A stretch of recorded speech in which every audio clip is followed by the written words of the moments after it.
Assalamualaikum warahmatullahi wabarakatuh. Kembali lagi ke channel Bahasa Sunda atau pelajaran Bahasa Sunda.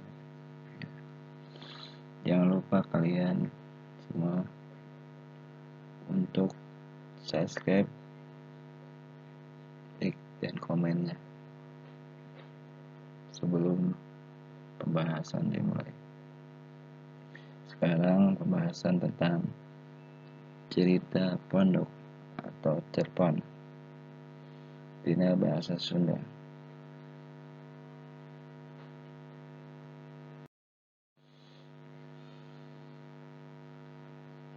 Artina cerpen teh carita rekaan fiksi anu nyaritakeun kahirupan sasapoe nu ukuran pondok. Maksudnya nyaeta carita rekaan fiksi anu nggambarkeun fiksi khayalan dina nulisna kahirupan sasapoe kumaha ukuran pondok, kurang leuwih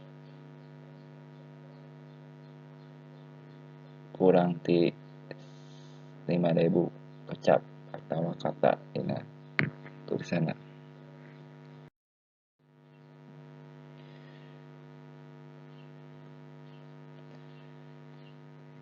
Unsur-unsur intrinsik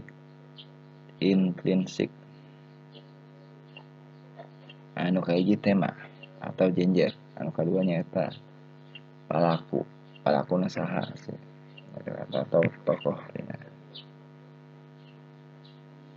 Garul atau arul dina carita user sawang atawa sudut pandang dina caritana. Amanat. Amanat pesan anu dinepikeun ka urang ka telepon. Ratana di mana? Rata suasana, tempat, dan jeung sejenna. Jadi unsur-unsurna.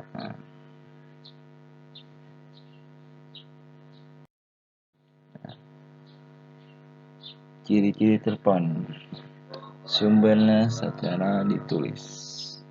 Maksudnya sumberna entos ditulisan leungit atau komputer. Jadi ditulis namanya gitu kan. Jadi kedua wangunna ngarti pondok.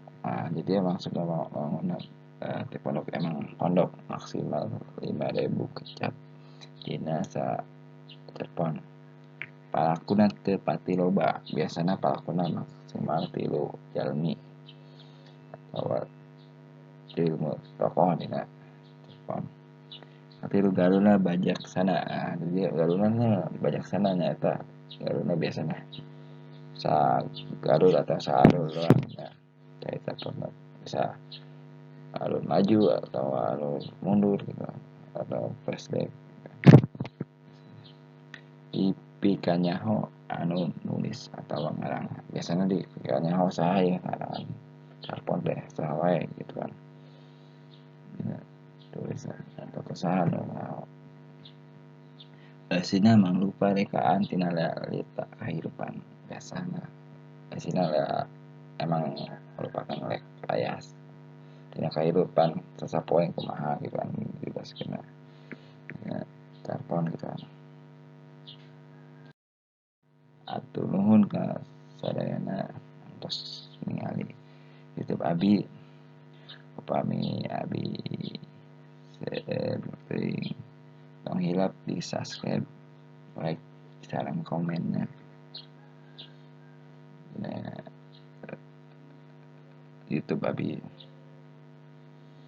Atur nuhun sadayana. Assalamualaikum warahmatullahi wabarakatuh.